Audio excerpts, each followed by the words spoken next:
दोस्तों पूरे देश में बोर्ड एग्जाम का मौसम चल रहा है। 10th और 12th बोर्ड का एग्जाम देने वाले छात्र छात्राओं के मन में कई तरह के सवाल रहते हैं। आपकी इन जिज्ञासाओं को, आपके सवालों को मैं लगातार अलग अलग वीडियो के माध्यम से सॉल्व करने का प्रयास करता रहा हूं।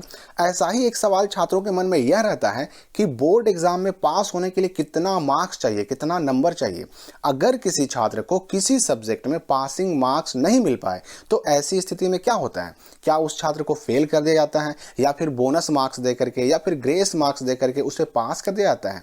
तो आपके हर जिज्ञासा को शांत करने का, सॉल्व करने का मैंने हमेशा प्रयास किया है और मेरी हमेशा कोशिश रहती है कि आपके सारे डाउट दूर किए जा सकें। इसलिए आप कमेंट के माध्यम से जो भी सवाल हमसे पूछते हैं उन सवालों का जवाब देने का मैं भरपूर प्रयास करता हूं ताकि आपका टेंशन, आपकी चिंता को थोड़ा बहुत भी कम से कम दूर कर सकूं। तो बोर्ड एग्जाम हो या शिक्षा जगत की कोई और समस्या हो, कोई दुविधा हो, कोई डाउट हो, कोई सवाल हो, हर तरह की समस्याओं के समाधान के लिए आप हमसे वीडियो के कमेंट बॉक्स में सवाल पूछ सकते हैं। और अगर आपने अभी तक स्काईलाइट स्टडी चैनल को सब्सक्राइब नहीं किया है तो जरूर कर लें ताकि आपको शिक्षा जगत की सटीक और विश्वसनीय जानकारी समय से मिलती रहे। तो सबसे पहले बात करते हैं कि बोर्ड एग्जाम में पास करने के लिए किसी छात्र को कितना मार्क्स यानी कितना नंबर प्राप्त करना पड़ता है। तो देखिए, भारत के अधिकतर राज्यों की बोर्ड परीक्षा में, चाहे यह बोर्ड परीक्षा 10 क्लास की हो या फिर ये 12 क्लास की हो, जो पासिंग मार्क्स होता है वह 33% होता है।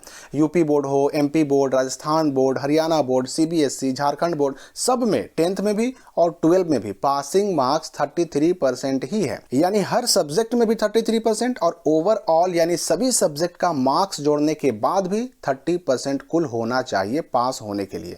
क्लास 10th का बोर्ड एग्जाम है तो भी पास करने के लिए 33% होना चाहिए और क्लास 12 का बोर्ड एग्जाम है तो भी पास करने के लिए 33% होना चाहिए। अब इसमें दो बोर्ड जो हैं वो अपवाद हैं, यानी कि एक्सेप्शन है। एक बिहार बोर्ड जहां 10th क्लास में पास करने के लिए 30% मार्क्स जरूरी होते हैं और बिहार बोर्ड में 12 क्लास यानी इंटरमीडिएट पास करने के लिए 33% मार्क्स की ही जरूरत होती है। लेकिन इसमें एक छूट है कि 12 यानी इंटरमीडिएट में जो लैंग्वेज सब्जेक्ट होते हैं जैसे कि हिंदी, इंग्लिश, उर्दू, संस्कृत, इनमें पास करने के लिए 30% की जरूरत है और लैंग्वेज सब्जेक्ट को छोड़कर बाकी सभी सब्जेक्ट में पासिंग मार्क्स जो होता है वह 33% ही होता है। और दूसरा जो एक्सेप्शन है वो है आईसीएसई। आईसीएसई बोर्ड में 10th का पासिंग मार्क्स 33% है और 12 का पासिंग मार्क्स भी 33% है। लेकिन आईसीएसई का 12 का जो साइंस का फैकल्टी होता है उसमें पासिंग मार्क्स 35% है। ये आईसीएसई के 12 साइंस का पासिंग मार्क्स पहले 40% था जिसे 2018 ईस्वी में घटा करके 35% कर दिया गया।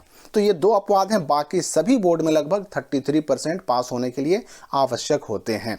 अब सबसे महत्वपूर्ण सवाल कि अगर कोई छात्र किसी एक सब्जेक्ट में यह पासिंग मार्क्स हासिल करने में असफल रहता है तो क्या होगा? तो याद रखिए कि पास होने के लिए आपका हर सब्जेक्ट में पास होना जरूरी है और फेल होने के लिए आपका एक सब्जेक्ट में फेल होना भी काफी होता है। मतलब अगर आप किसी एक सब्जेक्ट में फेल हो गए, पासिंग मार्क्स हासिल ना कर पाए तो समझिए कि आपका बोर्ड एग्जाम सफल नहीं रहा।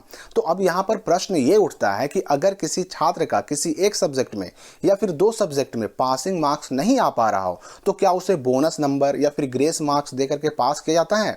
तो इसका जवाब है हाँ। अधिकतर बोर्ड एग्जाम में बोनस मार्क्स या फिर ग्रेस मार्क्स की व्यवस्था होती है, लेकिन यह पूरी तरह से बोर्ड पर डिपेंड करता है कि वह किस छात्र को बोनस या ग्रेस देगा और कितना देगा। मतलब आपको यह ग्रेस मार्क्स मिल भी सकता है, नहीं भी मिल सकता है, क्योंकि इस पर जो अंतिम फैसला होता है वह बोर्ड को करना होता है कि किसको देना है, कितना देना है या नहीं देना है। तो 2023 के बोर्ड एग्जाम में चाहे 10 का बोर्ड एग्जाम हो या फिर 12 का बोर्ड एग्जाम हो, पास होने के लिए आपको 33% यानी आपके बोर्ड के हिसाब से जो जरूरी है उतना आपको प्राप्त करना ही पड़ेगा। तो बोर्ड एग्जाम के बेहतर रिजल्ट के लिए मेरी तरफ से शुभकामनाओं के साथ आपसे विदा लेते हैं और मिलते हैं अगली वीडियो में।